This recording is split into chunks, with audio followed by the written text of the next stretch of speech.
నేనొక ప్రైవేట్ కంపెనీలో పనిచేస్తున్నాను. నేను కొత్తగా చేరటం, చిన్న వయసు అవ్వటం వల్లనేమో మా మేనేజరు నాకు తన ఇంటి పనులు ఎక్కువగా చెబుతున్నారు. చివరికి తన తండ్రిని డాక్టర్కు చెకప్లకు తీసుకువెళ్ళటం లాంటివి కూడా చెబుతున్నారు. నేను కాదనలేకపోతున్నాను. కానీ ఆఫీస్లో నా కొలీగ్స్ నన్ను చూసి ఎగతాళి చేస్తున్నారు. నాకు కూడా ఆ పనులు చేయటం నచ్చటం లేదు. కానీ ఎదురు చెప్పలేకపోతున్నాను. అలా చెబితే ఆయన నా పనిలో లేని లోపాలు ఎత్తిచూపి తిట్టే అవకాశం ఉంది. ఏం చేయాలో తెలియటం లేదు.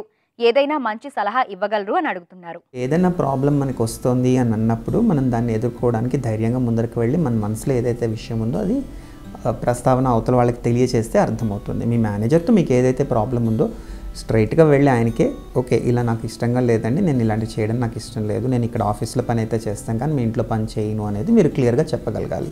మీరు చెప్పలేని సిచ్యువేషన్లో ఉంటే కనుక మీకు ఈ ఇబ్బంది అనేది కారణమవుతుంది. లేదు మీ మేనేజర్ పైన ఇంకెవరైనా ఉంటే ఫస్ట్ మీ మేనేజర్తో అప్రోచ్ అయ్యి చూడండి, ఆయన ఏమంటాడో చూడండి.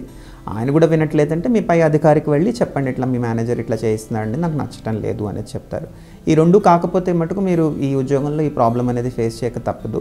లేదంటే ఈ ఉద్యోగం మార్కుని వేరే ఉద్యోగానికి వెళ్ళాల్సి వస్తుంది. కానీ మీరు అర్థం చేసుకోవాల్సిందంటే మీరు ధైర్యంగా వెళ్ళి మాట్లాడితే most of the times problem అనేది సాల్వ్ అవుతుంది. మీరు భయం కొద్దీ మీరు వెళ్ళట్లేదు, అనుమానాల కొద్దీ ఆయన ఏమన్నా చేస్తాడేమో అన్న ఉద్దేశంతో. సో ధైర్యంగా వెళ్ళి మాట్లాడండి, మోస్ట్ ప్రాబ్లీ ప్రాబ్లం సాల్వ్ అవుతుంది.